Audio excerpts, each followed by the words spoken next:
बिस्मिल्लाहिर्रहमानिर्रहीम। अस्सलाम वालेकुम नाज़रीन, आप देख रहे हैं प्रोग्राम सिटी एट 10 और मैं हूं आपकी मेज़बान अना यूसुफ। इस दुआ और इस उम्मीद के साथ कि अल्लाह ताला हम सबके लिए आसानियां पैदा करे और हमें आसानियां बांटने की तौफीक अता फरमाए। आज के शो का आगाज़ कर लेते हैं। वीकेंड है, ऑब्वियसली आप सभी लोग अपना वीकेंड भी अच्छे तरीके से प्लान कर रहे होंगे कि आपने इस वीकेंड पे करना क्या है, लेकिन साथ ही साथ गुजारिश एक ही है कि जब भी आप चीज़ें प्लान करें तो इसमें इस चीज़ का भी आप ज़रूर ख्याल रखें कि आपने अपने इर्द गिर्द अपने आप को किस तरह से महफूज रखना है। फैमिली में अगर किसी के घर आना जाना है, किसी शादी ब्याह की तकरीबात पर या किसी इवेंट पर, तो अपने आप को महफूज रखने के लिए सबसे पहले प्लान करें कि आपने ख़ुद किस तरह से महफूज रहना है।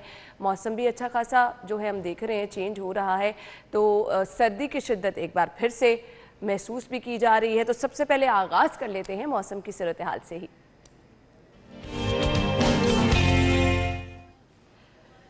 जी, तो इस वक्त बाहर मौजूद हैं कोमल, उनसे जान लेते हैं मौसम कैसा है बाहर का। जी कोमल, बताइए इस वक्त मौसम कैसा है और क्या प्रेडिक्शन की जा रही है? जी बिल्कुल अना, मैं इस वक्त के मौसम के हवाले से आपको बताती चलूँ तो मतलब जुज़वी तौर पर अबर आलूद है, ठंडी ठंडी हवाएं चल रही हैं, जिसके बाद सर्दी की शिद्दत में मज़ीद इजाफा हो रहा है और शहर के चारों तरफ से धुंध के डेरे भी ख़त्म हो चुके हैं। और अगर दर्जा हरारत के हवाले से बात की जाए तो इस वक्त दर्जा हरारत जो है वो 12 डिग्री सेंटीग्रेड रिकॉर्ड किया गया है, जबकि हवा में नमी का तनासुब 75% और हवा की रफ्तार 11 किलोमीटर फी घंटे के हिसाब से रिकॉर्ड की गई है। अगर महकमा मौसमियात के हवाले से बात की जाए तो महकमा मौसमियात ने आइंदा 24 घंटों के दौरान कम से कम दर्जा हरारत 6 और ज़्यादा से ज़्यादा दर्जा हरारत 16 डिग्री रहने का इम्कान जाहिर किया है, जबकि दिन भर में सूरज और बादलों की आंख मिचौली भी जारी रहेगी। जबकि हफ्तावार के हवाले से महकमा मौसमियात का ये कहना है कि सूरज जो है वो अपनी आंखें दिखाएगा, जिसके बाद मौसम जो है वो खासा खुशगवार हो जाएगा और सर्दी की शिद्दत में भी कमी वाज़ेह होगी। और अगर एयर क्वालिटी इंडेक्स के हवाले से बात की जाए तो ओवरऑल लाहौर की जो एयर क्वालिटी इंडेक्स है वो 193 हो गई है, जबकि कुछ इलाके जैसे कि कैंट है उसका एयर क्वालिटी इंडेक्स जो है वो 350 से तजावुज़ कर गया है, जो कि इंसानी सेहत के लिए बहुत ख़तरनाक है। जी बहुत शुक्रिया कोमल, आपने मौसम की सूरत हाल हमें बताई। शहर की सूरत हाल जानते हैं, बढ़ते हैं आज की टॉप स्टोरीज की जानिब। रिवर रावी मंसूबा, हुकूमत फी एकड़ 2 लाख देगी, मुतासिरीन बरहम 8 फरवरी को सुनवाई।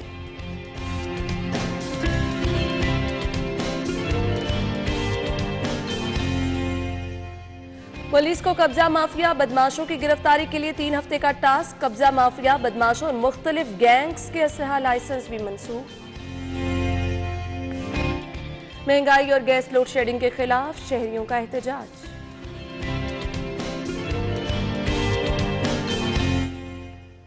और पीआरए है तैयार, ब्यूटी सैलून्स को टैक्स नेट में लाने के लिए शिकंजा तैयार।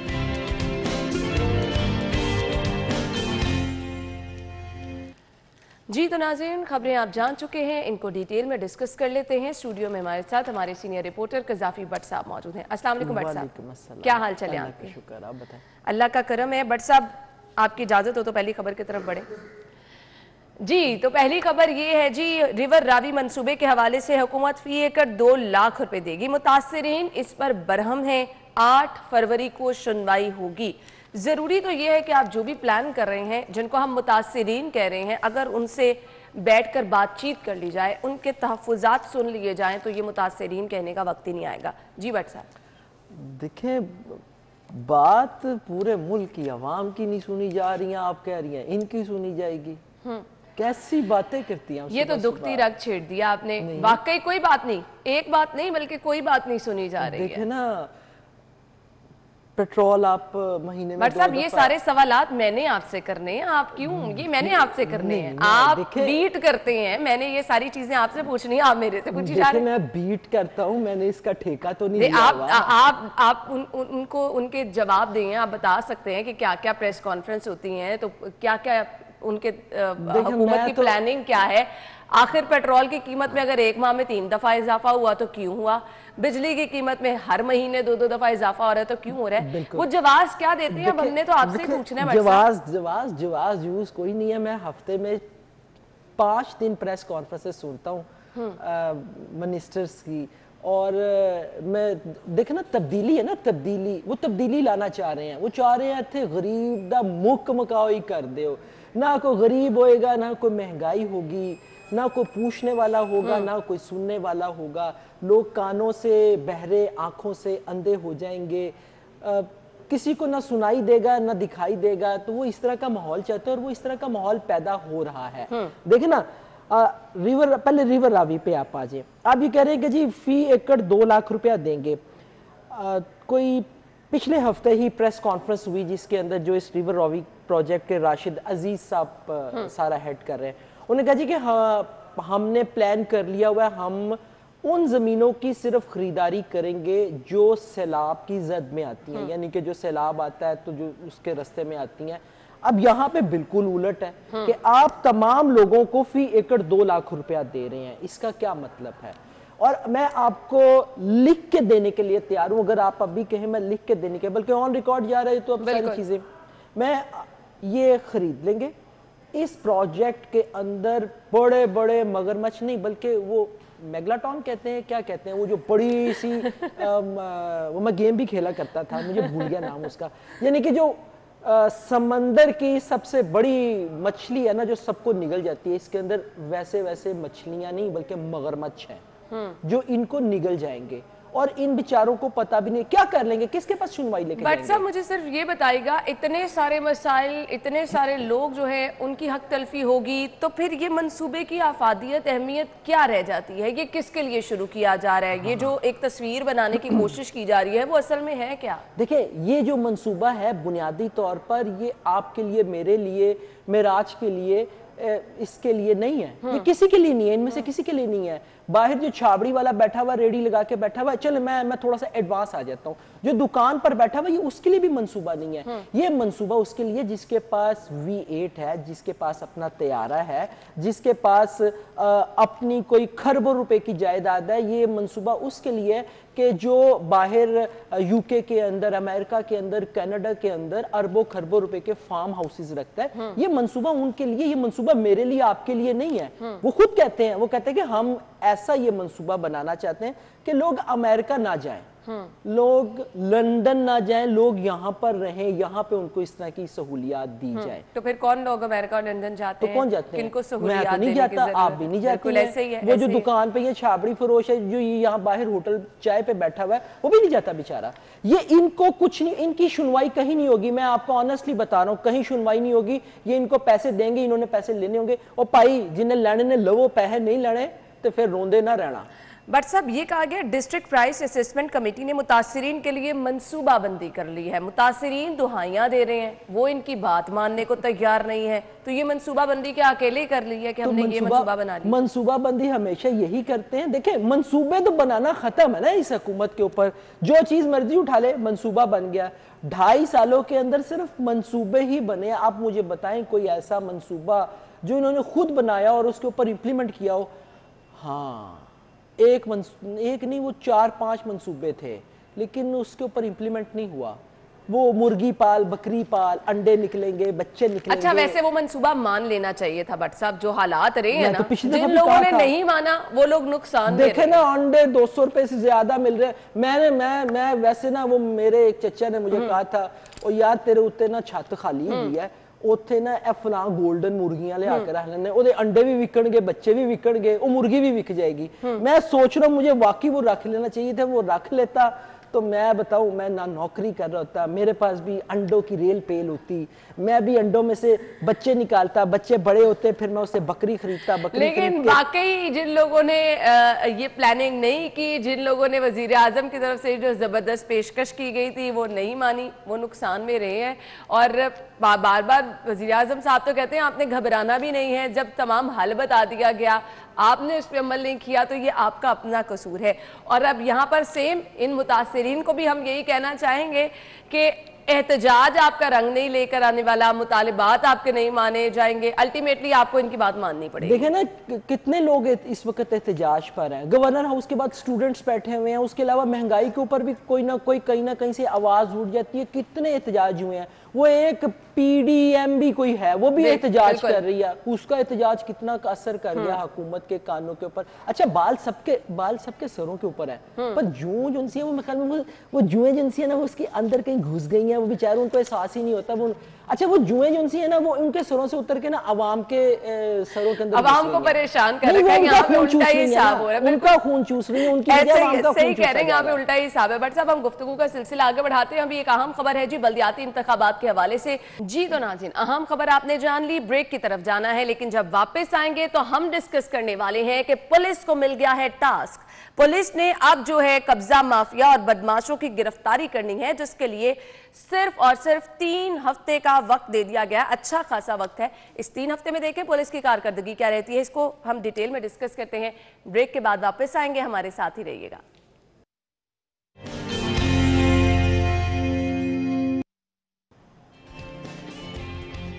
जी तो नाज़रीन ब्रेक के बाद आपको एक बार फिर से खुश आमदीद कहेंगे और अगली खबर हमारे पास है जी। पुलिस कब्जा माफिया बदमाशों की गिरफ्तारी के लिए 3 हफ्ते का टास्क पुलिस को दिया गया है। कब्जा माफिया बदमाशों और मुख्तलिफ गैंग्स के असलहा लाइसेंस भी मनसूख किए जाएंगे।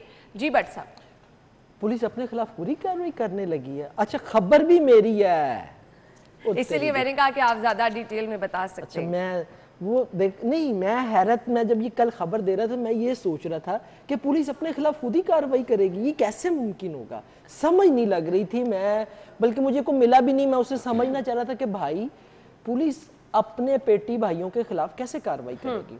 देखो होना तो ये चाहिए कि सबसे पहले वो पंजाबी च कहते हैं माजरत के साथ जी, वो अपनी मंजी थले ते डांग फेरो, वो पहले अपने घर को तो सीधा करे ना, बाहर बाद में है। जो कब्जा माफिया है या जो जितने भी जराइम पेशा, और हम वाज़े तौर पर इरफान भी ये चीजें बताते रहते हैं कि जी पुलिस की अपनी डोमेन में क्या हो रहा है, किन किन इलाकों में चोरी डकैती की वारदातें हो रही हैं, मुतल्लिका SHO को तमाम चीजों का इल्म होता है।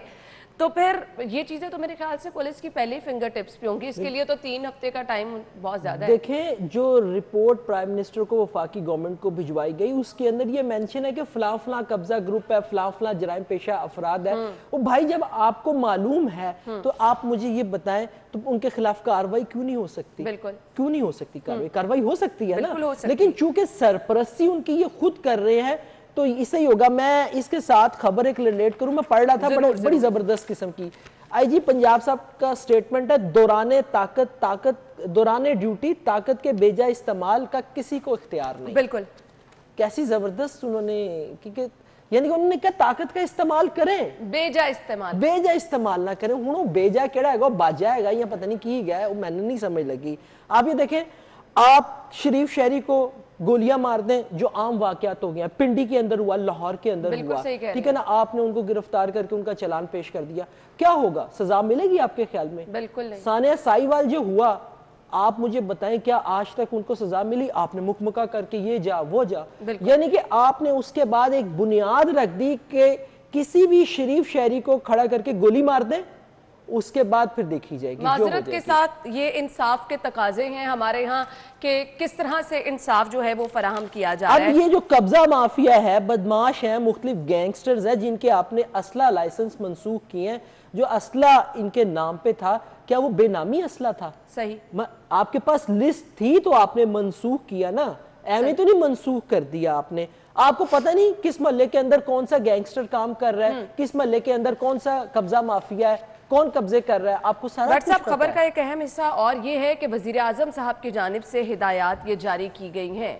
क्यों ऐसा महसूस हुआ या ये मौका आया कि वजीर आजम साहब की जानिब से खुद हिदायत जारी की गई हैं? देखिए प्राइम मिनिस्टर लास्ट दौरे के अंदर पिछले हफ्ते वो आए लाहौर में, तो उस वक्त जो है उनको ये रिपोर्ट दी गई कि कब्जा माफिया इस तरीके से, बुनियादी तौर पर वो रिपोर्ट थी ओवरसीज कमीशन की, कि ओवरसीज कमीशन के 261 के करीब जो है वो शिकायत थी कि उनके कब्जे हुए हैं मुख्तलिफ जगहों के ऊपर, उनकी जानिब से खासी बरहमी इज़हार की ओवरसीज कमीशन की। लेकिन प्राइम मिनिस्टर ने उसके ऊपर बहुत रिलैक्स रहे उस दिन के, प्राइम मिनिस्टर की तरफ से कोई ऐसा हमें नजर नहीं आया कि प्राइम मिनिस्टर किसी के ऊपर इस सारी सूरत हाल के ऊपर बरहम हो जिस तरह के वो अमूमन होते हैं, वो नहीं आया। अब रिपोर्ट उनके पास गई, उन्होंने बड़े आराम से कहा सिंघम साहब इसको देखें, राजा साहब आप भी जरा इसके ऊपर देखें, IG साहब भी बैठे तो उन्होंने बैठ के बकायदा उनकी तारीफ किया, बड़ा अच्छा काम करें, बड़ा जबरदस्त, लेकिन जरा प्लीज इनको भी देखें। उसके बाद ये आई, कोविड में चले गए उस्मान बुज़दार साहब, उनका उससे पहले इशू था, वो काफी मामला पीछे रह गए।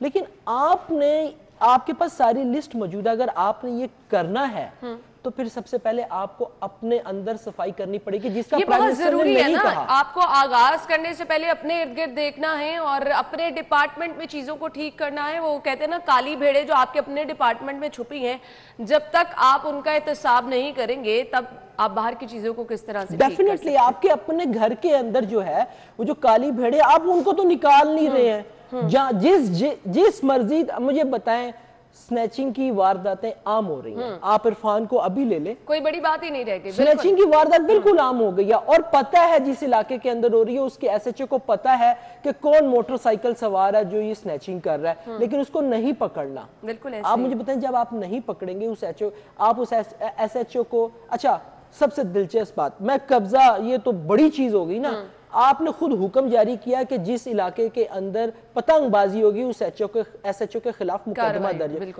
पतंगबाजी हो रही है, आप मुझे बताएं, आज तक शहबाज शरीफ के दौर से लेके अब तक आ जाए किसी एक एसएचओ के खिलाफ को मुकदमा दर्ज हुआ? बिल्कुल नहीं, बिल्कुल नहीं। आप तो भाई, आप तो यानी कि आपने वर्दी पहना दी, उसके बाद वो सारी चीजों से बालातर हो गया। बिल्कुल। अगर आपने जराइम, कब्जा, माफिया, बदमाशों को गिरफ्तार करना है तो पहले अपने आप से शुरू हो। और फिर इलाकों की बुनियाद पर व्हाट्सएप मीटिंग्स होना, रिपोर्ट अपने अपने इलाके की देना, मेरे ख्याल से ये बहुत जरूरी है कि आप कम से कम मंथली बेसिस पर मीटिंग करें और तमाम मुतल्लिका एसएचओ से पूछें कि उनके इलाके की कारकर्दगी इस महीने क्या रही है।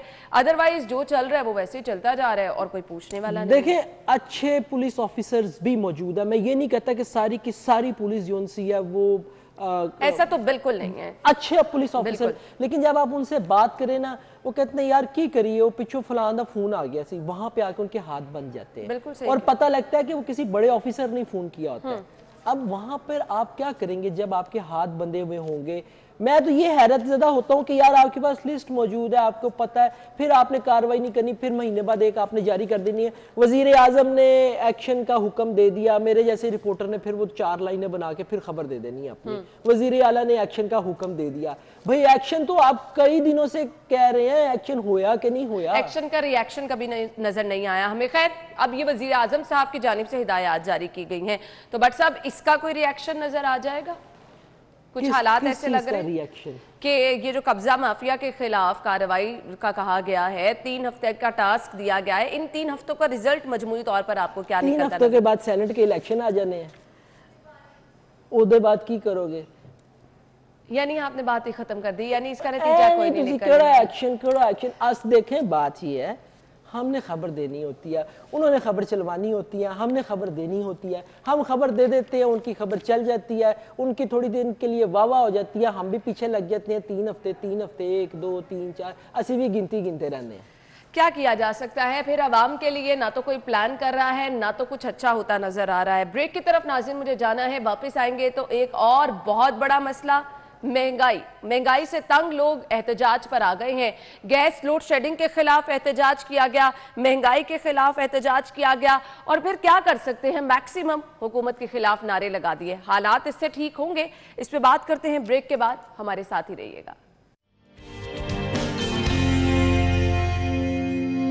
जी तो नाज़रीन, अहम खबर आपने जान ली, आगे बढ़ते हैं और हमारे पास जी खबर है एहतजाज के हवाले से। और एहतजाज क्यों किया जा रहा है?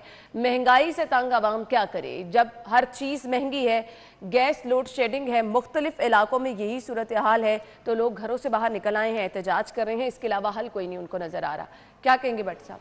अब पहले तो जो एहतजाज करते पे ना, ये इन्हों का काम है। अच्छा, कुछ ना इसको किसी और सेंस में कुछ कुछ लोग होते हैं कि जिस तरह हमारा प्रोफेशनल जर्नलिज्म खबर लेके आना, कुछ लोग होते हैं जिन्होंने अब इस चीज को प्रोफेशन बना लिया है, एहतजाज करना। नहीं बट साहब, मैं आपके इस बात से बिल्कुल एग्री नहीं करती। जिन लोगों के घरों में गैस नहीं आ रही, क्या उनका दिल कर रहा है वो अपने काम छोड़ के, ठीक है, मतलब खाना बनाना छोड़ के, घर के काम छोड़ के वो बाहर निकल के एहतजाज करेंगे? क्यों करेंगे? बिल्कुल ठीक कह रही है, मैं कह रहा हूँ, आप बिल्कुल ठीक कह रही है। मेरे घर में भी गैस नहीं आ रही है, मेरे इलाके में भी रात को गैस बंद हो जाती है, मेरे अलावा और बहुत सारे इलाके हैं जहाँ पे गैस बंद हो जाती है। मैंने ये इसलिए बात की, ये जो हमारे दोस्त हैं ये मुख्तलिफ इशूज़ के ऊपर ऐसे ही एहतजाज करते हैं। अगर मुझे तकलीफ हो रही है, आप मुझे बताएं मेरे इलाके के लोग बाहर आके क्यों नहीं एहतजाज कर रहे हैं? टेम्पल रोड पे क्यों नहीं एहतजाज करें, मुजांग वाले क्यों नहीं एहतजाज करें, ग्वाल मंडी वाले बाहर क्यों नहीं, गैस सब जगह पे जा रही है। बुनियादी तौर पे हम बेहिस हो गए हुए हैं, हमने एहतजाज नहीं करना। महंगाई भी है, ये बेचारे निकलते हैं एक इशू पकड़ते हैं, सुन लीजिए आप, सुन लीजिए, ये निकलते हैं चूंकि खबर बनवानी है, स्क्रीन पर आना है, ठीक है, ये अपनी जिम्मेदारी पूरी कर रहे हैं, ये खबर बनाने के लिए कर रहे हैं, उसके अलावा और कुछ नहीं है। देखिए, मैंने आपको पहले कहा, तब्दीली सरकार इस मुल्क से हर गरीब का खात्मा चाहती है। वो चाहती है आपके भी अरबों खरबों रुपए हों, मेरे भी अरबों खरबों रुपए हो, मेरा भी जहाज हो, ठीक है, मेरे पास भी V8 एक नहीं 2-2 3-3 हो, मैं जब चाहूं यहाँ से निकलूं एयरपोर्ट पे जाऊं। बट साहब आप क्या बातें कर रहे हैं, ये तो लोगों की जेबों से पैसे निकाले जा रहे हैं, आप बड़े बड़े ख्वाब सुबह सुबह दिखा रहे हैं। अच्छी बात है, देखे ना, आप मुझे एहतजाजों की तरफ ले जा रही हैं, एहतजाज हो रहा है। ओ भाई, मेरे ये बाल सफेद हो गए हैं, मैं 46 ईयर्स का हो गया हूँ, 27वां साल हो गया मेरे जर्नलिज्म को, 27 सालों से मैं ये एहतजाज ही देख रहा हूँ, कभी छोटा होता है कभी बड़ा होता है। फिर आपने 27 सालों से इस लेवल की महंगाई भी कभी नहीं देखी? मेरी बात नहीं, महंगाई हर दौर में हुई है। बट साहब अब आप देख रहे हैं, आप सही कह रही हैं। देखें, हर दौर के अंदर रुपए की कीमत, आप ये देखें, रुपए की कीमत, हमें कोरोना ले डूबा, हमें कोरोना की वजह से हुई।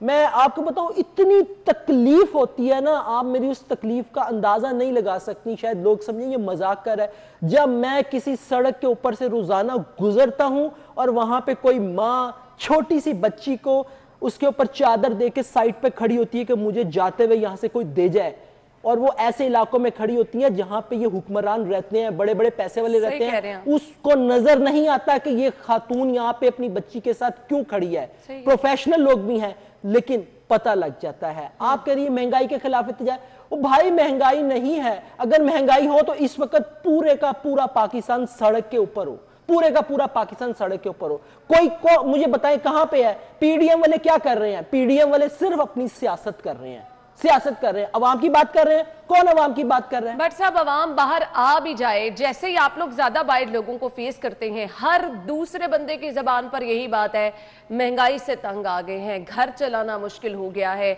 अब लोग अगर घरों से बाहर निकल के इकट्ठे होकर भी एहतजाज कर ले, क्या वो सुना जाएगा? उसका कोई हल निकलेगा? मेरी बात सुने, मुहज़्ज़ब मुआशरे के अंदर जब लोग इकट्ठे होकर बाहर निकलते हैं ना, तो फिर मैं आपको बताऊं, उस मुल्क के अंदर वो हुक्मरान नहीं रह सकता। हमारा इशू यही है कि हमारा कोई भी शहरी आपस में एक दूसरे के साथ मुखलिस नहीं है। इसी वजह से इन हुक्मरानों को ये इतनी खुली छूट मिल गई है, वो जो चाहे कर रहे हैं, कोई उन्हें रोकने वाला नहीं है, कोई उन्हें पूछने वाला नहीं है। किसने पूछना है? आप मुझे बताएं, किसने पूछना है? अब आपने कहा कोई पूछने वाला नहीं है, बेसिक इस्तेमाल की चीजें हैं और इसके लिए हमेशा हर रोज एक सरकारी निर्खनामा जो है वो जारी किया जाता है। अब इस सरकारी निर्खनामे पर अमल किसने करवाना है? जिन लोगों की ड्यूटीज लगाई गई हैं वो दफातर में बैठे हैं, लोग महंगी अशिया खरीद रहे हैं, निर्खनामा अगर लगा है उस पर चीज मिल रही है तो वो सब स्टैंडर्ड मिल रही है, इसका रिस्पॉन्सिबल कौन है? देखिए, रिस्पॉन्सिबल दोनों साइडों से है। ये तो खुद असलम इकबाल साहब कह चुके हैं, कई दफा वो बेचारे मीटिंग्स के अंदर ये बात कह चुके हैं कि जिन लोगों ने इसके ऊपर इम्प्लीमेंटेशन करवानी है वो अपने कमरों से बाहर नहीं निकलते हैं। अब मिनिस्टर, आप मुझे बताएं किस किस जगह पे खुद जाके आप देखें, क्या करेगा मिनिस्टर? जब नीचे से ताउन ही कोई नहीं करेगा तो क्या करेगा? आप मुझे बता दें। जिम्मेदारी इसमें कोई दो राय नहीं कि हुकूमत भी है, लेकिन जो लोग बेच रहे हैं उनको खुद भी शर्म तो आनी चाहिए। बट सब ताउन तो लोग तब करें ना, यहाँ पे सजा जजा का कोई निजाम नहीं रखा गया, कोई जाके पूछने वाला नहीं है। इवन हम मिनिस्टर्स को ही अगर देख लें, अगर वही रोजाना की बुनियाद पर चले, वीकली मंथली रिपोर्ट ही लेना शुरू कर दें तो कहीं ना कहीं तो हालात जो है वो बेहतर हो सकते हैं। देखिए, रिपोर्ट तो आना सब चीजों की पता होती है। ये मासिस के लोग हैं, ये नीचे से हैं, इनको सब पता होती है, लेकिन आप मुझे बताएं कि इम्प्लीमेंट कैसे होगा? और फिर मेरे ख्याल से बट साहब ये लोग बेबस हैं इम्प्लीमेंट कराने में, इसीलिए बारहा हम भी कोशिश कर चुके हैं और हमारी मुकम्मल कोशिश रही है कि हम आज समय इकबाल साहब को अपने शो में मदऊ करें और उनसे ये तमाम चीजें पूछें, लेकिन उनकी जानिब से कोई रिस्पॉन्स नहीं दिया जा रहा। शायद यही वजूहात हैं, शायद कोई हालात के मुताबिक कोई जवाब पॉसिबल नहीं है जो इस वजह से, लेकिन फिर कौन इसका जवाब देगा? बट साहब सवाल तो ये है ना कि अगर जो रिस्पॉन्सिबल हैं, रियासत को लीड कर रहे हैं, जो लोग लेके चल रहे हैं, अगर उनके पास भी जवाब नहीं है तो फिर आवाम का कोई परेशानी हाल नहीं। रियासत है यहाँ पे, आप पहले मुझे ये इस बात का जवाब दे दें, रियासत है नहीं है, बिल्कुल, हुकूमत जिसका है? जो दिल चाह रहा है वो कर रहा है। तो फिर किससे जवाब मांग रही हैं बिल्कुल, आप? जंगल का कानून जिसको कहा जाता है ना, वो शायद ये उससे भी आगे की चीज चली गई है, शायद ये उससे आप महंगाई की बात कर रही हैं ना, आप यकीन करें कि जो चीज बेचने वाला, क्या उसको खुद से शर्म नहीं आती कि मैं जो चीज 100 रुपए की लेके आ रहा हूं मैं उसको 1000 रुपए की बेच रहा हूं। चले आप अपना मुनाफा ले ले, 100 रुपए की चीज लाए आप 10 रुपए ले लें, 20 जो आपने कहा ना कि लोग बेहिस हो चुके हैं, ये वाली सूरत हाल है। जेलों में भी मेरे सामने खबर है नाकिस अशिया की महंगे दामों फरोख्त, जिस पर कैदी भी परेशान है और इस पर रिपोर्ट तलब की गई है। अब जेलों में नाकिस अशिया एक तो जा रही हैं, उस पर फिर वो महंगे दाम भी वसूल किए जा रहे हैं। मतलब जिसका जहां पर जोर चल रहा है वहां से लोग कह रहे हैं कि जी बस छोड़ना नहीं है हमने। देखिए इशू ये है, अब जेलों का मिनिस्टर भी शहजादा आदमी गया हुआ है, ओनू सिर्फ एक कोई चीज होती है, अब बंदूक कढ़नी है, इत्थे मौलाना फजल रहमान नू मारना है, इत्थे मरियम साहिबा नू निशाना लाना है। बड़े दावे किए थे उन्होंने भी आके, बड़े दावे किए थे यूं हो जाएगा एक कॉल के ऊपर। ये मेरे ख्याल से जितने बड़े दावे किए गए थे ना, उतने ही हम पीछे जाके गिरे हैं और ये बड़े दावों का नतीजा ये निकला है। खैर ब्रेक की तरफ जाना है, वापस आएंगे तो बात होगी जी पीआरए की जानिब से ब्यूटी सैलून्स के खिलाफ शिकंजा तैयार किया गया है। किया ये जाना है कि इनको टैक्स नेट में लाने की तैयारी की जा रही है। पहले भी ये सब चीजें होती रहती हैं, लेकिन इस दफा प्लान क्या है, बात करते हैं ब्रेक के बाद।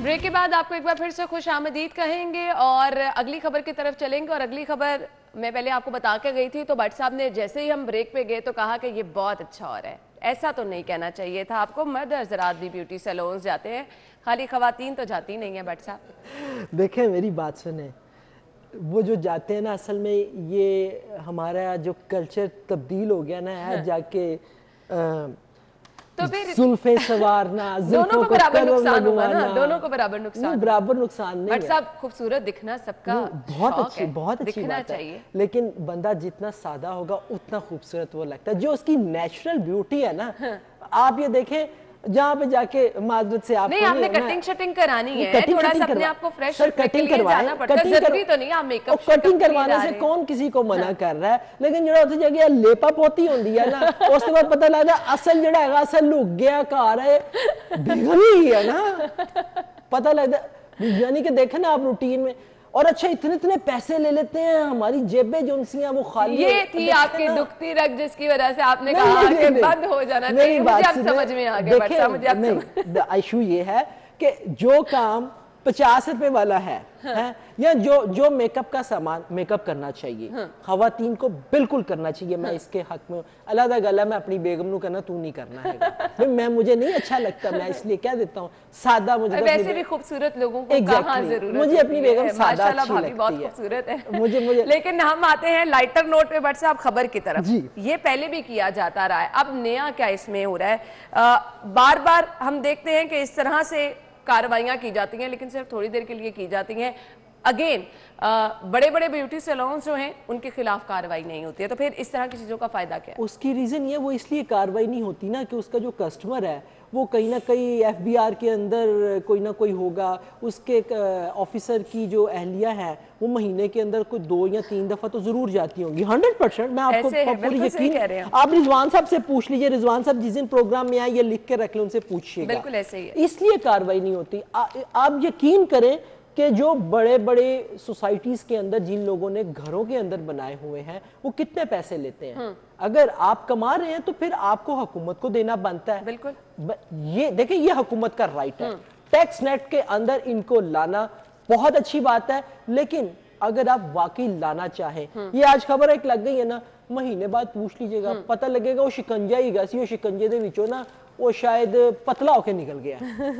सीरियसली ये कभी शिकंजे में नहीं आएंगे। हम नून लीग के दौरे हुकूमत में भी यही सुनते रहे, इस तरह की खबरें, अब इनके दौर में भी सुन रहे हैं, इसके बाद जो भी हुकूमत आएगी अभी सिर्फ नोटिस भेजना शुरू किए गए हैं, इसके बाद देखें जी ये नोटिस के लिए कितना टाइम होता है, बाद में क्या कार्रवाई होती है, और चंद एक के खिलाफ अगर कार्रवाई हो भी जाती है, अगेन जो बड़े ब्यूटी सैलून्स हैं हमेशा वो बच जाते हैं। खबर को वाइंड अप करते हैं। Thank you so much Bhatt साहब, बहुत बहुत शुक्रिया आपके वक्त के लिए। नाज़रीन, हम चलते हैं ब्रेक की तरफ और आप हेडलाइंस जानिएगा, जिसके बाद आपको एक बार फिर से ज्वाइन करेंगे, हमारे साथ रहिए।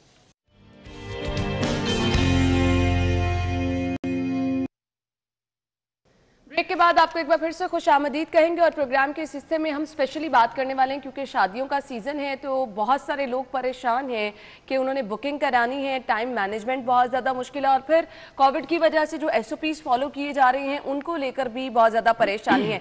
अब इसमें दोनों साइड से जो है वो ताउन की ज़रूरत होती है, जिन लोगों का इवेंट है वो भी, और फिर इसके साथ साथ जहाँ पर जिस होटल में आप जा रहे हैं, बुकिंग करा रहे हैं, वहाँ के इंतज़ामिया का ताउन भी बहुत ज़्यादा ज़रूरी होता है। साथ ही साथ एक बड़ा सवाल ये है कि बड़ी गैदरिंग्स के साथ परमिशन है या नहीं है, उसके लिए स्पेस ज़्यादा होनी है, क्या क्या जो है वो इसके लिए प्लान बनाए गए हैं, क्या क्या चीज़ें फॉलो करनी है उन लोगों को जो कोई इवेंट कराने जा रहे हैं, बुकिंग टाइमिंग्स क्या होनी चाहिए ये भी, और SOPs को किस तरह से फॉलो किया जा रहा है, इसको हम डिस्कस करेंगे आज के प्रोग्राम में।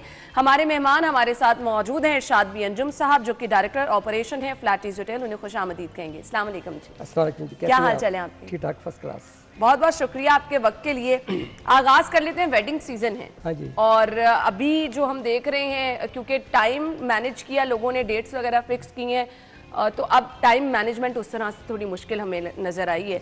क्या चल रहा है आजकल होटल मैनेजमेंट इंडस्ट्री में, क्या कुछ मुश्किलात भी हैं टाइमिंग्स के हवाले से? काफ़ी मुश्किलात हैं, काफ़ी फंक्शन हमारे कैंसिल हुए हैं, लेकिन लोग SOP को बड़ा फॉलो कर रहे हैं, आवाम भी फॉलो कर रहे हैं, हम भी फॉलो कर रहे हैं।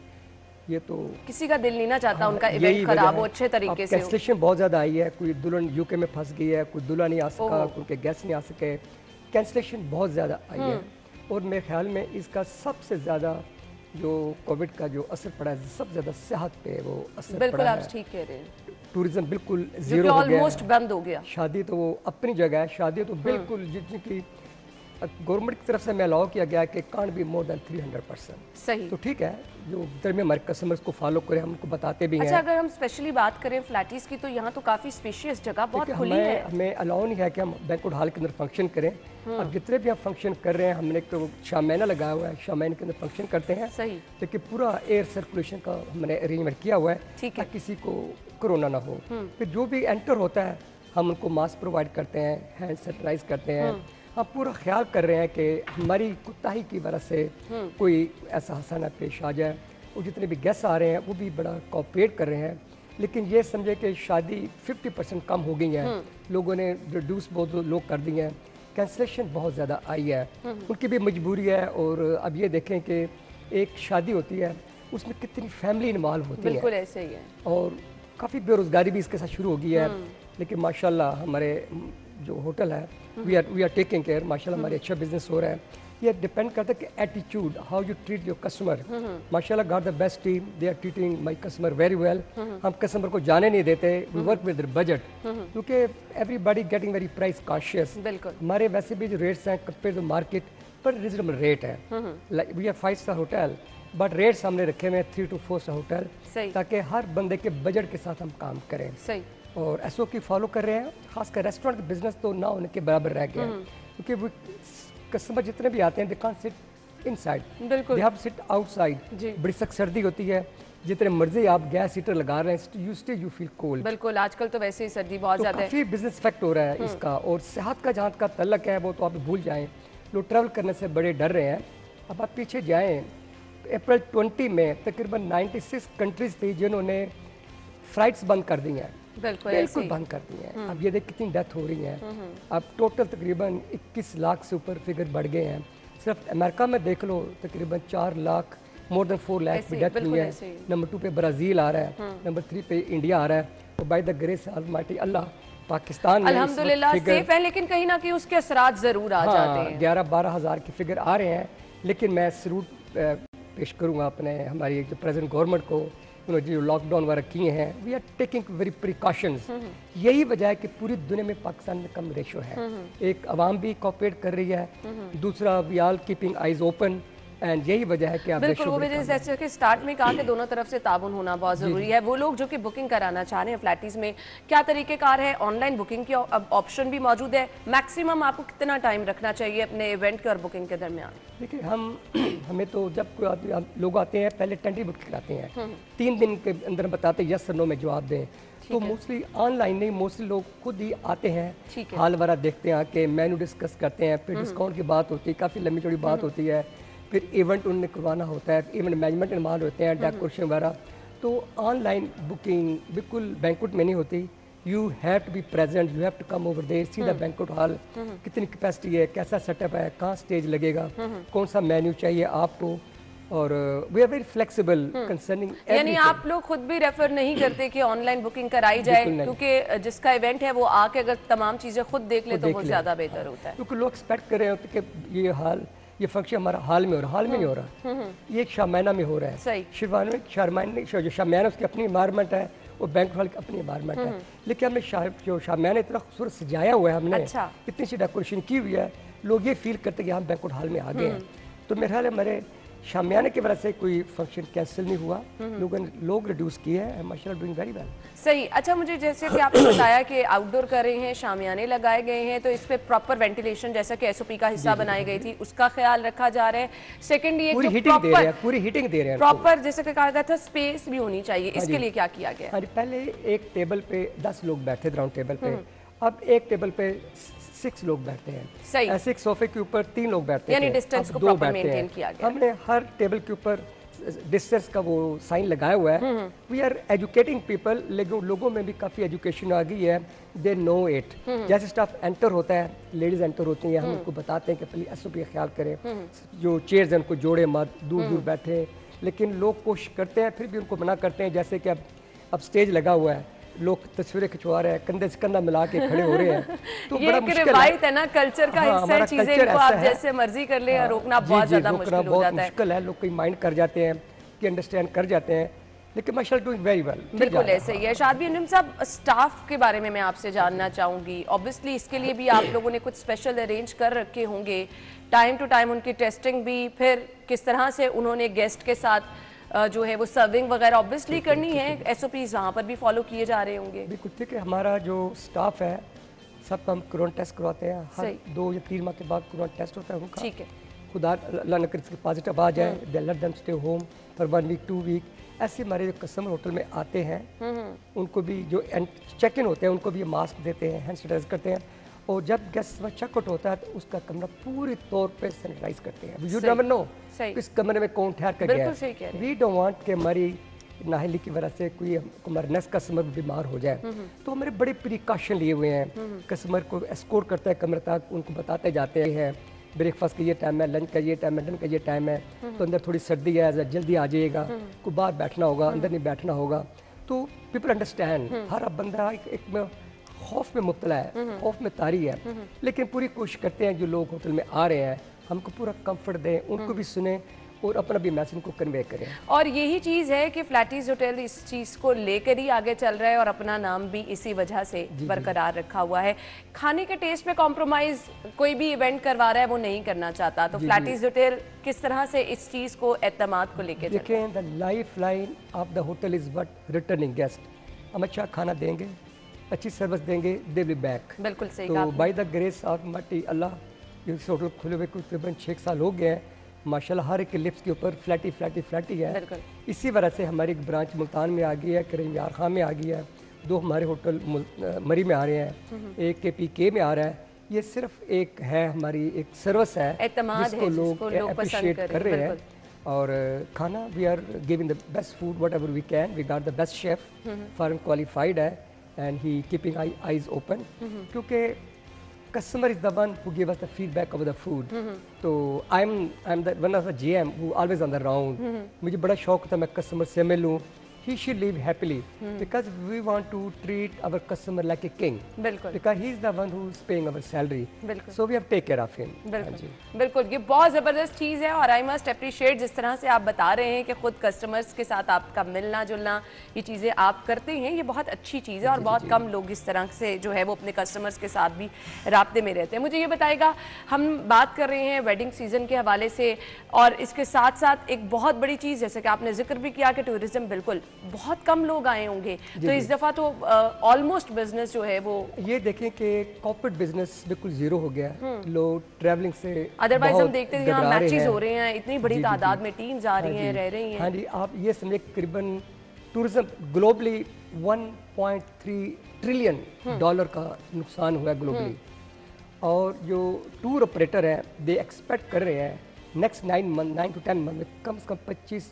बिलियन डॉलर का उनको नुकसान होगा, बिकॉज कोई कॉन्फ्रेंस नहीं हो रही, लोग डरे हुए हैं, लोग सहमे हुए हैं। अब अमेरिका देख लें, रोजाना की 4,000 की डेथ हो रही है, बिल्कुल ऐसे। ब्राज़ील देख लें, इंडिया देख लें, अभी तो 4 लाख के फिगर है ना, ये एक्सपेक्टेड है, डबल भी हो सकते हैं ऐसे ही, समझे ना बिल्कुल। आप।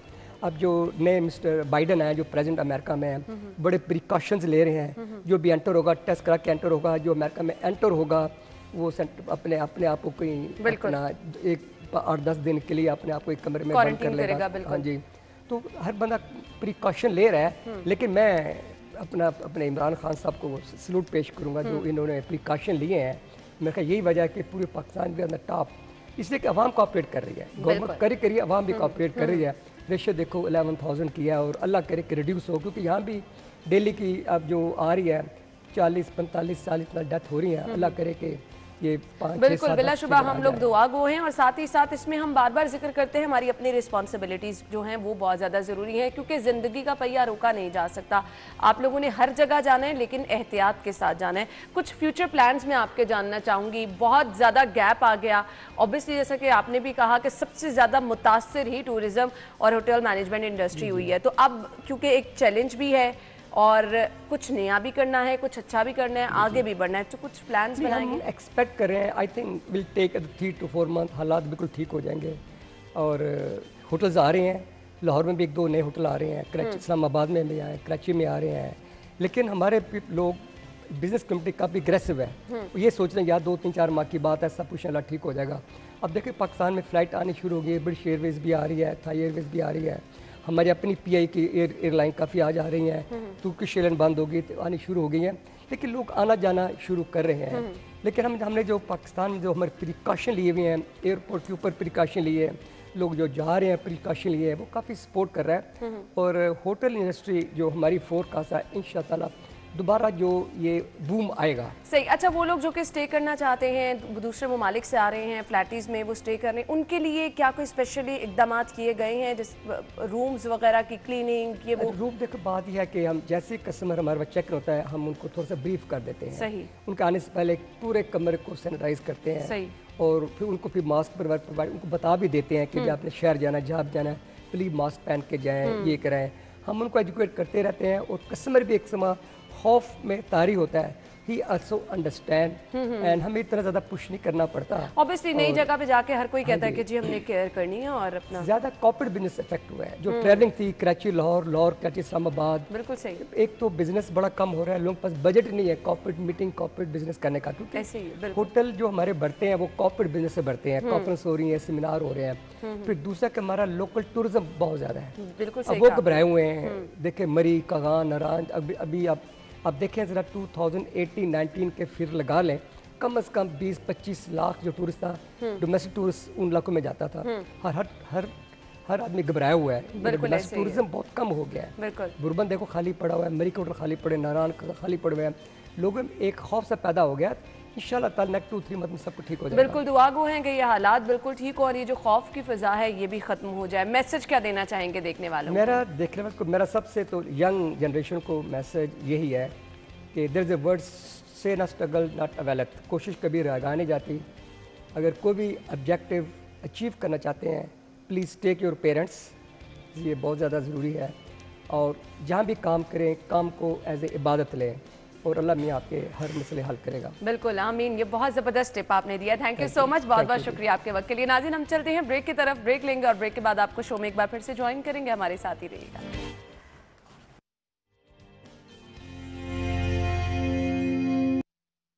प्रोग्राम में आपको एक बार फिर से खुश आमदीद कहेंगे और प्रोग्राम के इस हिस्से में हम आपको बताने वाले हैं कि आप फिट कैसे रह सकते हैं और फिट रहने के लिए टिप्स आपके साथ हम टाइम टू टाइम शेयर भी करते रहते हैं। वो लोग जो कि बहुत ज़्यादा कॉन्शियस हैं कि उन्होंने स्मार्ट दिखना है, उनके लिए डाइट प्लान क्या होना चाहिए, वो भी हम टाइम टू टाइम आपके साथ डिस्कस करते रहते हैं। लेकिन साथ ही साथ बहुत ज़्यादा ज़रूरी ये है कि अगर आप कोई स्पेसिफिकली कोई डाइट फॉलो कर रहे हैं, उसके साथ आपको फिट रहने के लिए डिफरेंट एक्सरसाइजेस भी करनी है। तो इस पर हम बात करेंगे, डिटेल में आपको बताएंगे कि आप किस तरह से अपने आप को फिट रख सकते हैं। अभी आपको बराह रास्त थे मनाजिर आपने मुलाहिजा कि हमारे आज के मेहमान जो हमारे साथ मौजूद हैं, तारुफ आपके साथ कराना चाहूंगी। आप सभी लोग जानते हैं आयशा नासिर हमारे साथ मौजूद है, हमारे ग़िज़ायात है, साथ ही साथ फिटनेस ट्रेनर हैं शान अकरम, उन्हें भी खुश आमदीद कहेंगे। अस्सलाम वालेकुम जी। वालेकुम सलाम। क्या हाल चले आपके? आप सुनाएं कैसी हैं? अल्लाह का करम। आयशा आप कैसी हैं? अल्लाह का शुक्र, आप बताएं। थैंक यू सो मच, बहुत बहुत शुक्रिया आपके वक्त के लिए। आप लोग हमेशा हमें वक्त देते हैं तो हम लोगों को बता सकते हैं कि उन्होंने फिट कैसे रहना है। आयशा आपसे आगाज़ कर लेते हैं। हम डिफरेंट डाइट प्लान डिस्कस करते रहते हैं। आज जो चीज़ हमने डिसाइड की है एप्पल साइडर, मुझे ये बताएगा क्या है और इसका इस्तेमाल किस तरह से किया जा सकता है? बेसिकली एप्पल साइडर दो स्टेप्स में बनता है। पहला स्टेप ये होता है कि हमने सेब को फर्मेंट करना है, जिसके नतीजे में अल्कोहल बनती है। फिर हम उसमें मज़ीद बैक्टीरिया ऐड करते हैं, जिसकी वजह से एट द एंड जो आपके पास प्रोडक्ट तैयार होती है वो सेब का सिरका है, जो कि बड़े कॉमनली यूज़ हो रहा है और हम लोगों में से अक्सर लोग सुबह उठ के पानी में घोल घोल के भी पी रहे हैं। सेब के सिरके की अफादियत वो हम आज डिस्कस करेंगे। जो सेब का सिरका है वेट लॉस के लिए इसको बहुत ज़्यादा रिलेट किया जाता है कि ये वेट लॉस में बहुत अच्छा है। रिसर्चर्स इस चीज़ को सपोर्ट करती हैं कि ये इंसुलिन रेजिस्टेंस को ठीक करता है। अब इंसुलिन रेजिस्टेंस वेट गेन की पहली वजह, मतलब आपका वेट गेन जो होता है वो इंसुलिन रेजिस्टेंस की वजह से अक्सर हो रहा होता है। सेब का सिरका उसको ठीक करता है, जिसकी वजह से वेट लॉस शुरू हो जाता है। लेकिन इसको पानी में घोल के नहीं पीना। सही। इसको अगर आप पानी में, आयशा मुझे कह रही थी, आयशा ये तो मैं भी करती हूँ, जो हमारी प्रोड्यूसर आयशा वो मुझे कह रही थी आयशा ये तो मैं भी करती हूँ। मैंने कहा पानी में घोल के नहीं पीना, इसको सलाद पे डाल के पीना। ये एसिड है, ऑल्दो पानी में घोलने से ये डाइल्यूट हो जाता है, लेकिन है तो ये एसिड ही।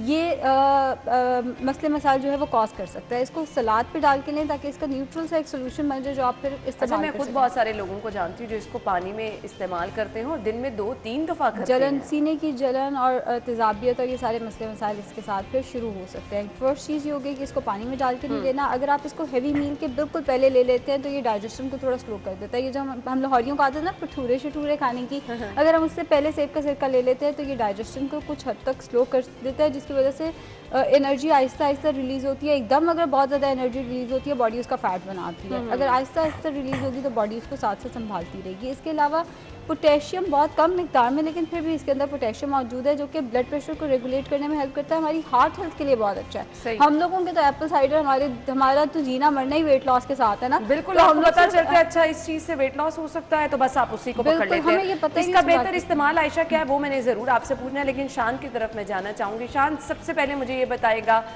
लोग जैसा कि मैंने आयशा से बात की कि कुछ हमने नया स्टार्ट किया तो हम चाहते हैं कि एकदम से हम स्मार्ट भी हो जाएं, फिट भी हो जाएं। कोई एक्सरसाइजेस ऐसी भी हैं जो वाकई आपको एकदम से स्मार्ट भी कर सकती हैं? बहुत सी एक्सरसाइज हैं जो आपको स्मार्ट कर सकती हैं, लेकिन सबसे पहले आपको ये माइंड आपको सेट करना चाहिए कि आहिस्ता आहिस्ता से आपने एक्सरसाइज स्टार्ट करनी है।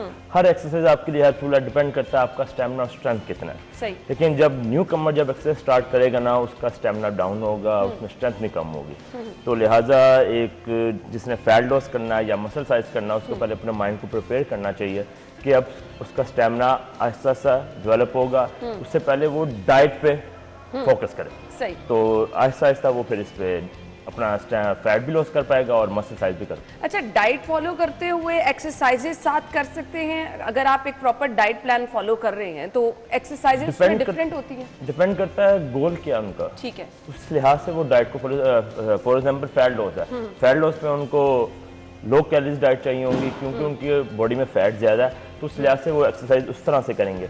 अगर वो मसल साइज करना चाह रहे हैं, उनकी प्रोटीन डाइट ज़्यादा होगी, कार्ब्स भी ज़्यादा होगी, उस लिहाज से वो स्ट्रेंथ ट्रेनिंग भी ज़्यादा कर सकते। सही। आयशा मुझे आप ये बताइएगा, जैसे हम एप्पल साइडर का स्पेसिफिकली जिक्र कर रहे हैं, अब लोग बहुत ज़्यादा इस्तेमाल करना शुरू कर देते हैं, दिन में 4 दफ़ा 5 दफ़ा। इवन जब आपने पानी भी पीना है तब भी आप उसमें एप्पल साइडर का इस्तेमाल कर रहे हैं, गर्म पानी में भी इस्तेमाल कर रहे हैं। बेहतर इस्तेमाल इसका क्या है जिससे आपको नुकसान भी नहीं पहुंचेगा? सबसे बेहतर इस्तेमाल इसका यही है कि या तो इसको कुक करते हुए खाना जब आप बना रहे हैं आप उसके अंदर डाल दें। अगर आप वो नहीं कर सकते तो आपने इसको सलाद पे डाल देना। इसकी ना एक स्मेल होती है ना, आई डोंट नो आपने कभी इसको ट्राई किया है कि नहीं। इसकी नहीं, बिल्कुल नहीं। हाँ, इसका एक पर्टिकुलर जायका होता है जो कि आम सिरके जैसा नहीं होता, जिसकी वजह से ये बहुत ज़्यादा पसंद नहीं आता। अब सलाद के ऊपर डालते हैं तो मैं जब अपने क्लाइंट से कहती हूँ ना कि आपने सलाद के ऊपर डाला, वो कहते हैं नहीं सारे सलाद का जायका ख़राब हो जाएगा, पानी में घोल के पियेंगे हम, वो ज़्यादा आसान लगता है। तो बहरहाल इसका सबसे आसान तरीका ये, आप इसको खाना बनाते हुए खाने में डाल दें। 1 table spoon max 2 table spoon.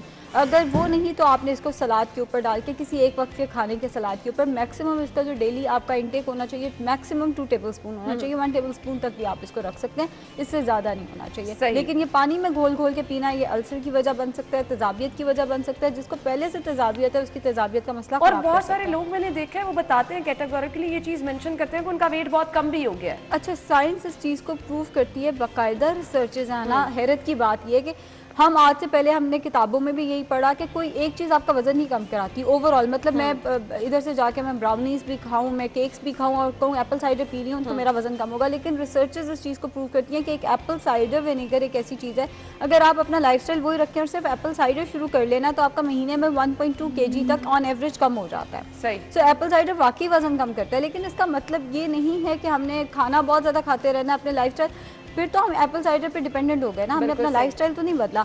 सो आप लाइफस्टाइल भी बदलें, एप्पल साइडर का इस्तेमाल भी साथ साथ करें। एंड अभी इस चीज़ पे मज़ीद इसको ऑथेंटिक करने की ज़रूरत है कि क्या वाकई ही एक एप्पल साइडर ऐसी चीज़ है जो सिर्फ आप डाइट में शुरू कर लेंगे तो आपका वजन कम हो जाएगा। बिल्कुल। साथ लाइफस्टाइल की जहाँ पर आयशा बात कर रही हैं तो लाइफस्टाइल का हिस्सा हमने कौन कौन सी एक्सरसाइजेस बनानी है, मैं शान से पूछूंगी। ब्रेक लेते हैं, ब्रेक के बाद वापस आएंगे, हमारे साथ ही रहिएगा।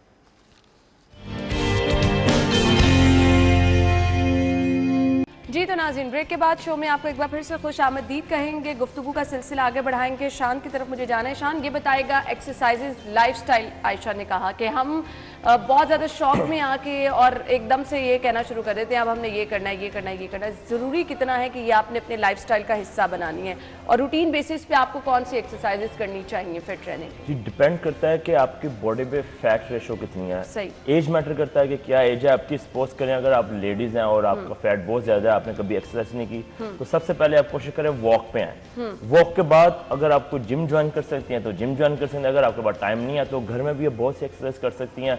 फुल बॉडी वर्कआउट है उसमें। अगर आपकी फैट शोल्डर पे है, ट्राइसेप है, शोल्डर के डम्बल प्रेस लगा सकती हैं, साइड रेज लगा सकती हैं, ट्राइसेप के बैक लगा सकती हैं, डायमंड डिप्स लगा सकती हैं, पुशअप्स लगा सकती हैं। जेट्स पे आ जाते हैं। जेट्स में आजकल आप देख रहे हैं कि बॉयज़ को बहुत क्रेज है मसल गेन करने का, तो जिम के वो तरफ जाते हैं तो उनको फिर डाइट भी फॉलो करनी पड़ती है और एक्सरसाइज भी अच्छी करती है। और 30+ जो लोग हैं मेरे पास जिम में आते हैं तो वो उनका फैट रेशो बहुत ज़्यादा बढ़ गया हुआ है क्योंकि हमारी फिजिकली एक्टिविटी बहुत कम हो गई है और हम लोग कामों में बहुत ज़्यादा कोविड की वजह से वैसे लोग घर में बंद होकर रह गए थे। बिल्कुल। तो उसकी भी बहुत सी एक्सरसाइज हैं। बेली की भी है, कंपाउंड एक्सरसाइज। अब तो रिसर्चेस ने बता दिया कि आप 5 मिनट से भी आप अगर अक्सर लोगों के पास ये एक्सक्यूजेज है वहाँ पर टाइम नहीं है, अब तो 5 मिनट्स में भी आप अच्छा खासा वर्कआउट करके आप बहुत सी कैलोरीज अपनी फैट बर्न कर सकते हैं। लेकिन इसके लिए जरूरी है कि आपको करना है और करना है और करना है। कोई सा भी टाइम, लोग कहते हैं टाइम नहीं, मॉर्निंग में कर लो, इवनिंग में कर लो, रात को कर लो, लेकिन करो लाजमी। अच्छा, मैक्सिमम कितना टाइम आप हर रोज अपनी एक्सरसाइज के लिए, वर्कआउट के लिए? 30 मिनट्स इनफ है। अगर आपने मसल साइज करना है या फिर अपने फैट लॉस करना है 30 मिनट्स इनफ है आपके लिए। सही, 30 मिनट अगर आप अपने लिए निकाल लेंगे तो आप फिट रह सकते हैं। आयशा, क्या वाकई एक्सरसाइज से आप बहुत सारी बीमारियों से भी बच सकते हैं? ये ज़रूरी है क्योंकि हम बहुत सारे लोग ऐसे देखते हैं छोटी छोटी एज में हाई ब्लड प्रेशर, शुगर, ये चीज़ें। देखिए अना, पहले वही बात अक्सर मैं आपके शो पे भी कहती हूँ कि पहले ये दौर होता था कि हम पार्क्स में जाया करते थे, हमारी फिजिकल एक्टिविटी ज़ीरो है इस वक्त। अगर हम एक्सरसाइज भी नहीं करेंगे, एक मशीन आप चलाते रहेंगे वो चलती रहेगी। एक लैपटॉप खरीद के आप उसको एक कोने में रख दें, 2 साल बाद आप उसको ऑन करने की कोशिश करेंगे वो चलेगा ही नहीं।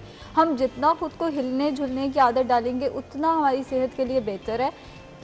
वो वाली अब हमारी वैसे भी फिजिकल एक्टिविटी नहीं है कि एक गांव से दूसरे गांव तक हमने वैसे पैदल चले जाना है या शाम को, बिल्कुल वो वाली तो हमारी फिजिकल एक्टिविटी है नहीं। एक्सरसाइज भी नहीं करेंगे तो किधर जाएंगे? हम तो अपनी बॉडी को किसी काबिल नहीं छोड़ेंगे। सो एक्सरसाइज के लिए टाइम ज़रूर निकालें।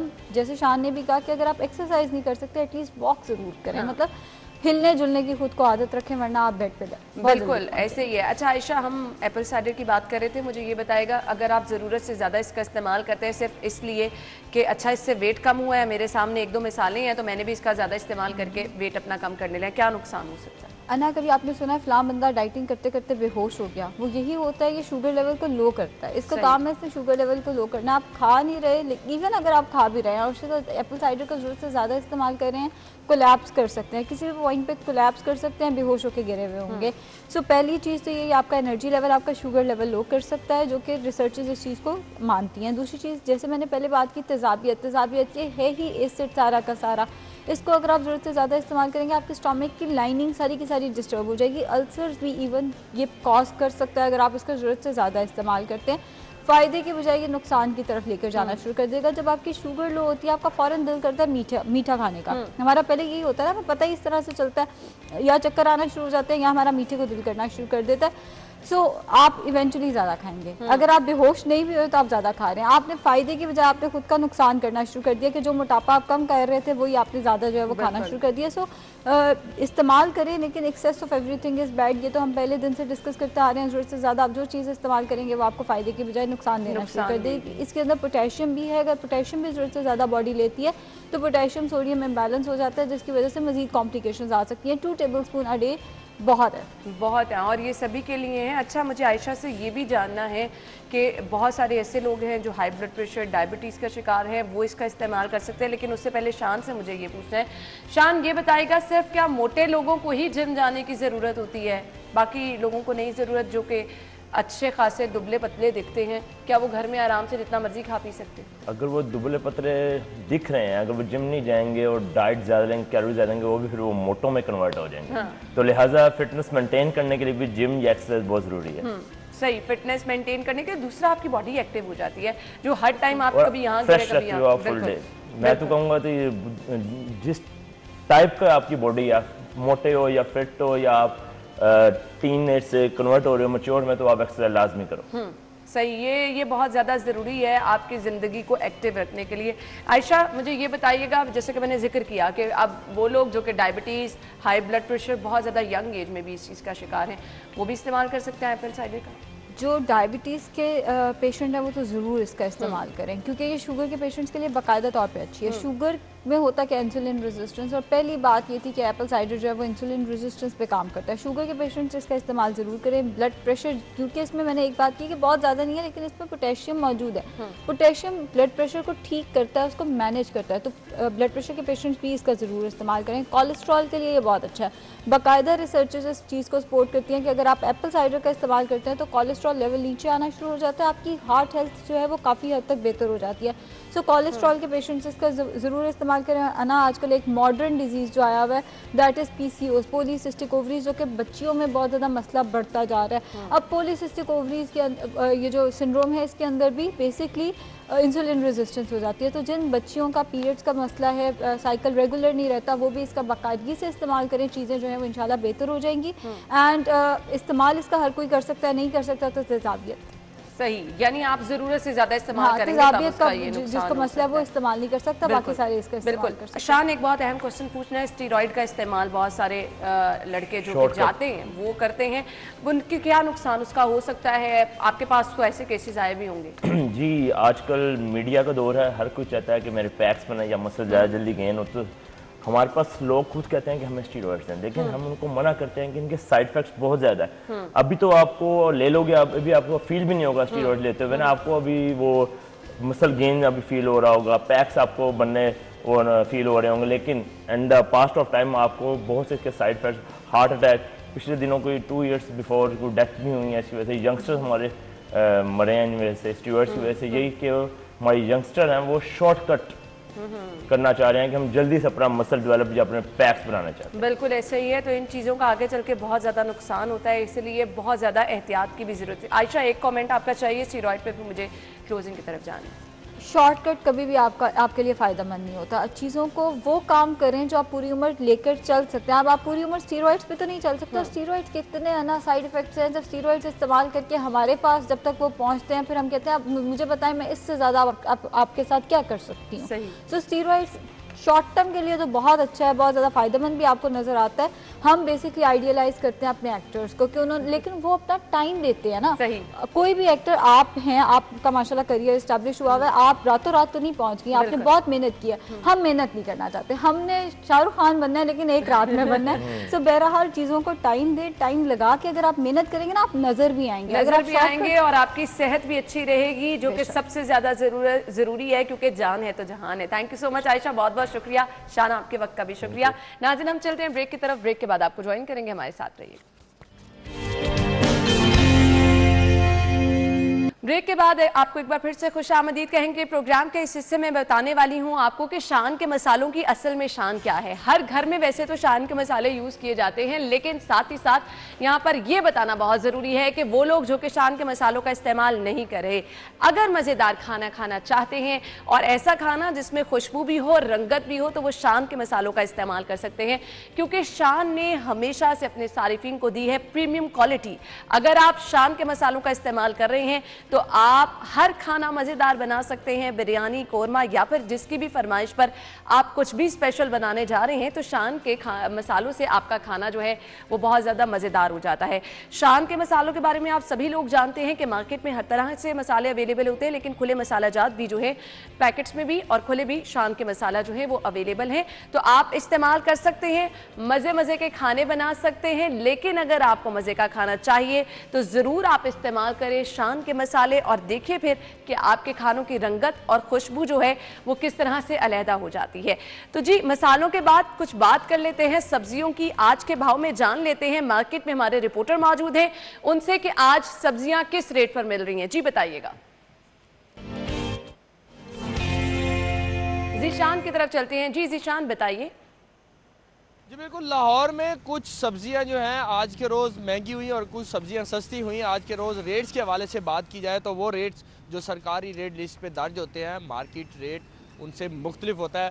वही सब्जियां मार्केट रेट पे मुख्तलिफ दामों में बेची जाती हैं। आज के रोज़ मुख्तलिफ सब्जियों के रेट्स के हवाले से बात बताऊँ तो सब्ज़ मिर्च जो है वो आज 207 रुपये फ़ी किलो के हिसाब से रेट लिस्ट में दर्ज की गई है, और इसके साथ साथ आलू का रेट जो है वो 5 रुपये कमी के बाद 30 रुपये फ़ी किलो के हिसाब से आज के रोज़ फ़रोख्त किया जाएगा। जबकि जो ओपन मार्केट का रेट है वो 40 रुपये फ़ी किलो तक बेचा जा रहा है आलू को। इसके साथ साथ बात की जाए प्याज की तो प्याज जो है 35 रुपये फ़ी किलो के हिसाब से सरकारी रेट लिस्ट में दर्ज किया गया, जबकि 45 रुपये तक मार्केट में बेचा जा रहा है। इसके साथ साथ टमाटर की बात की जाए तो टमाटर की जो सरकारी कीमत है वो 60 रुपये दर्ज की गई है, जबकि ऊपर मार्केट में टमाटर को 70 रुपये तक बेचा जा रहा है। इसके साथ साथ लहसुन देसी की बात की जाए 280 रुपये दर्ज किया गया है, 300 रुपये के हिसाब से बेचा जा रहा है। इसके साथ साथ अदरक चाइना की बात की जाए तो अदरक चाइना जो है वो 280 रुपये, जबकि मार्केट रेट जो है वो 300 रुपये तक बेचा जा रहा है। इसके साथ साथ लीमू 75 रुपये फ़ी किलो के हिसाब से दर्ज की गई है सरकारी लिस्ट में लीमू की कीमत। इसके साथ साथ करेला 145, मटर 45। जी Zeeshan, thank you so much. सब्जियों की कीमतें आपने हमें बता दी। इसी के साथ ही नाज़रीन, प्रोग्राम का वक्त पहुंचे अपने इख्तिताम को। अपना बहुत सारा ख्याल रखिएगा, वीकेंड अच्छे तरीके से एंजॉय कीजिएगा। मुझे इजाज़त दीजिए, अल्लाह हाफ़िज़।